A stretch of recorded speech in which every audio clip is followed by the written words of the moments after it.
You might know Conor O'Malley from his supporting role in the Netflix comedy show I Think You Should Leave. What are you doing, man? Stop honking. I'm horny! What are you talking about? Talking about your honk of your horny bumper sticker! Can you help me out or not? How would I help you out? I don't know, do you have a solution? Like some magazines or a calendar or something? Why would Or you might know Conor O'Malley from his supporting work on Joe Perro Talks With You. I love you, babe. Here we go.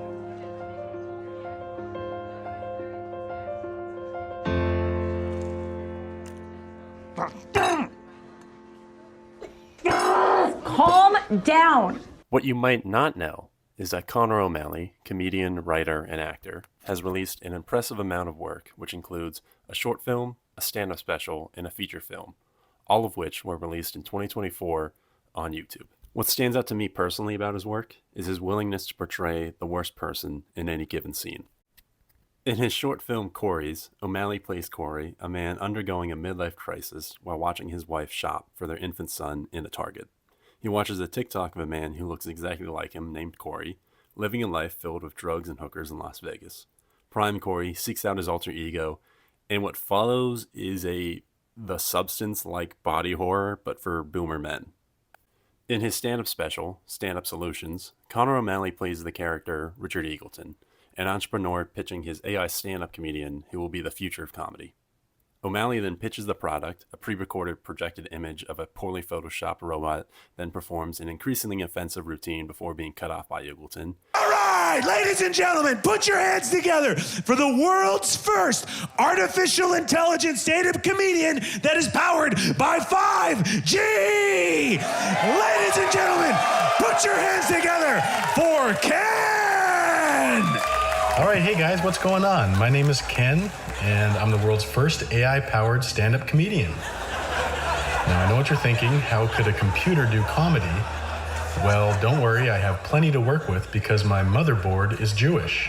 Explains his origins, how the product works, political applications, and finally, his personal motivations to replace all comedians due being embarrassed by one at a show. I went viral for the wrong reasons, if you don't know. O'Malley takes a captive audience, totally loving his act, on a journey to completely break down the character into his most personal neuroses. The character later uses 5G to create a personalized stand-up set for one lucky or unlucky audience member. What follows is another pre-recorded set of the same dodgy animation, mocking the audience member's alleged sexual preferences. His feature was released this fall and is entitled Rap World. It's a shaky handheld documentary of four friends, Matt, Casey, Ben, and Jason, recording a rap album in January 2009 in Tobyhanna, Pennsylvania. The feature was produced, written, and stars O'Malley with his longtime collaborators Jack Bensinger and Eric Rahill. Matt O'Malley is the ringleader with a creative vision comparing the nascent album to Plato's allegory of the cave. You look through this looking glass and it's like, if you're sitting in the audience out there, that's what reality is. But if you are up here, it's like you can see that it is all construction, that it's all like not real, like that it's invented from somebody's mind. And I kind of want this album to have different themes about like credit card debt. Casey is the rapper and whose mom is out of town, which frees up his house to record the album. Jason is the producer, who Matt does not like, and Ben is their cameraman.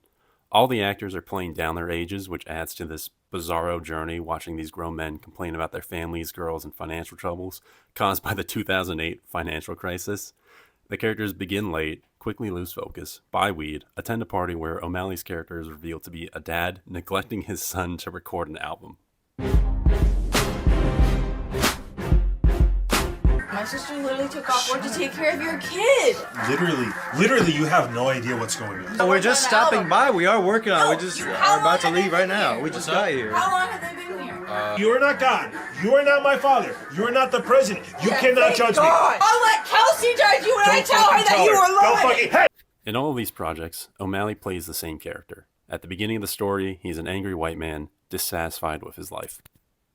In Corey's, O'Malley's character dissociates while shopping at a Target and stares at a mannequin's breasts. The character zones out while his wife asks for his support when it comes to parenting. I need you to be a partner. And all the energy is spent on, are you okay? Are you taking care of yourself? I have to be a person for you. I need you to be present. You can't be a ghost. In stand-up solutions, Eagleton is willing to replace an entire art form for a poorly simulated comedian to shield his embarrassment. Eagleton describes marital issues and hints at his Midwestern background. The character is obsessed with status symbols like the RAV4. Real quick, before we get into it, I just want to mention real quick that I am a proud RAV4 owner. Eagleton is revealed to have been embarrassed by a comedian and that he tried to fight on stage.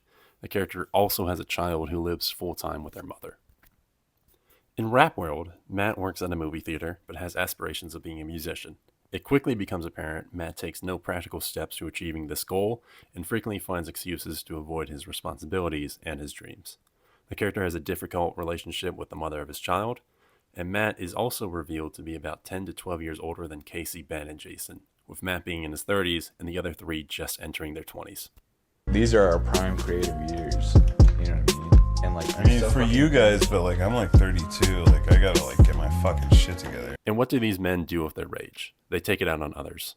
In Corey's, Corey and the other Corey find each other and touch, and they morph into each other, where they run around the streets of Las Vegas verbally berating bystanders. Change your name to Corey. After that, you will be executed. Eagleton's pitch is his way of lashing out. To give him credit, it's slightly more productive. The character has created an AI chatbot capable of doing a stand-up routine, although it's a bad stand-up routine.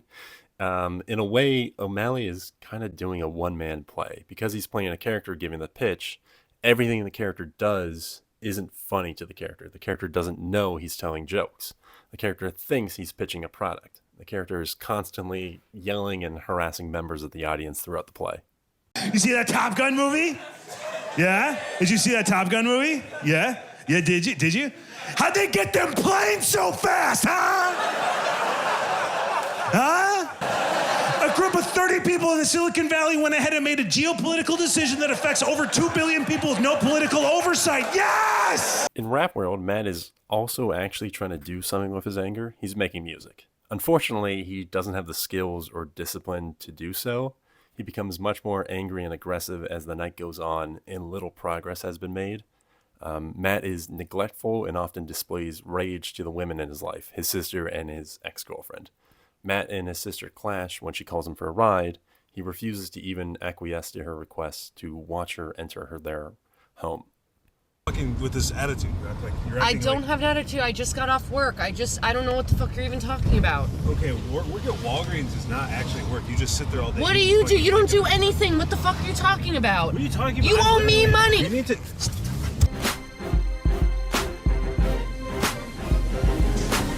You've never come to drop off lunch to me once. How many books do you read? You care about me. Drop off fucking lunch at work and then all your fucking. Panera. All I want is a fucking tuna sandwich from Panera and maybe some soup and a bread bowl. Is that too much to ask for? That is too much to ask for. That's like $9. That's like 20 fucking dollars.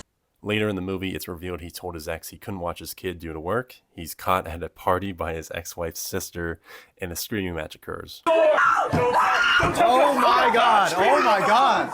Oh my god! Get out! Get the fuck out! Get the fuck out of my house!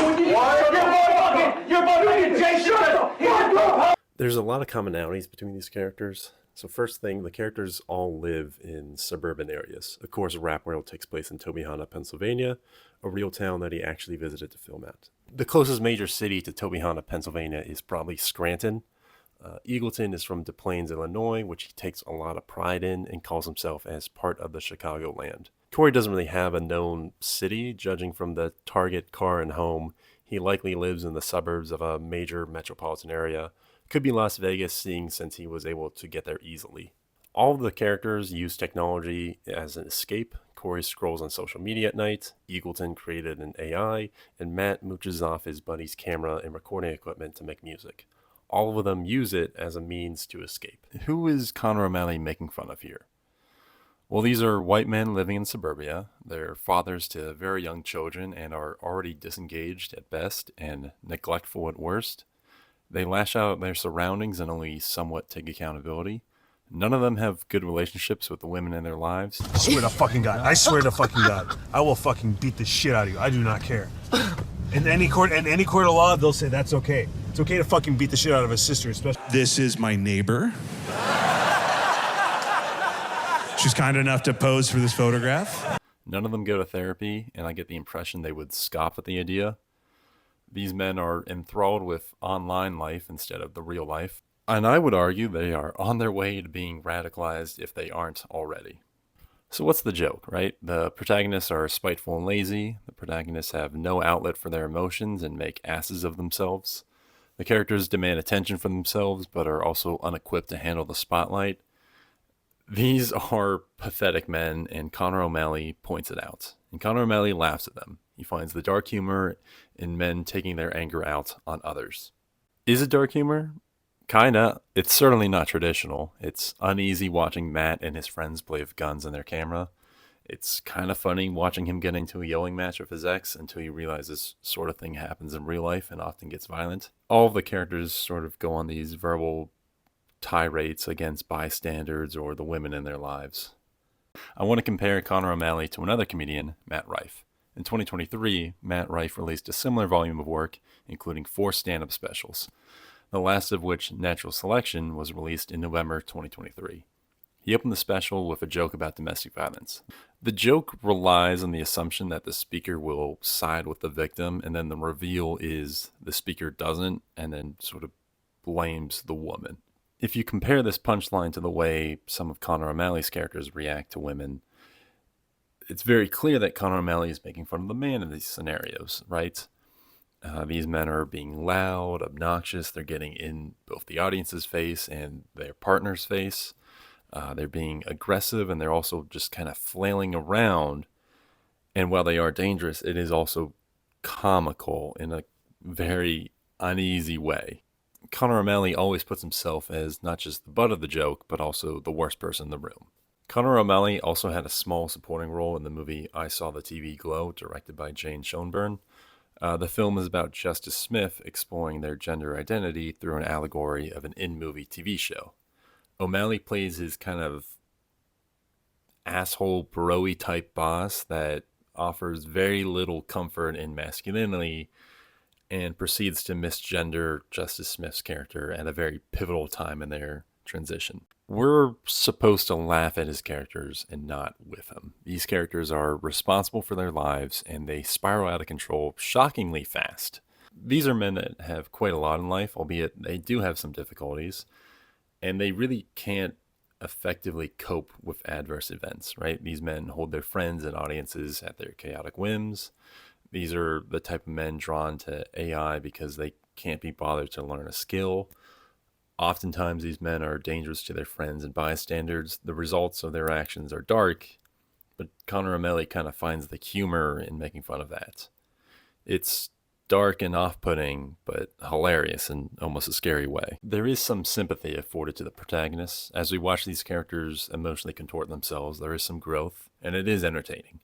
Corey returns to his wife, Eagleton does guided meditation, and well, Matt finishes the album, kinda.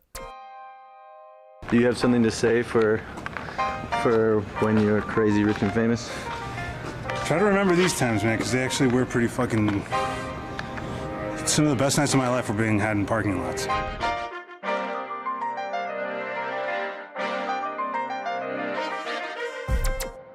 I think Conor O'Malley's work isn't for everyone. It's anxious, it's uncomfortable to watch at times, and it's bizarre. But I appreciate that the punchline of his work is always the horrible men doing the horrible things. We're always laughing at them, we're never laughing with them. I am both excited and terrified for what Conor O'Malley will do next.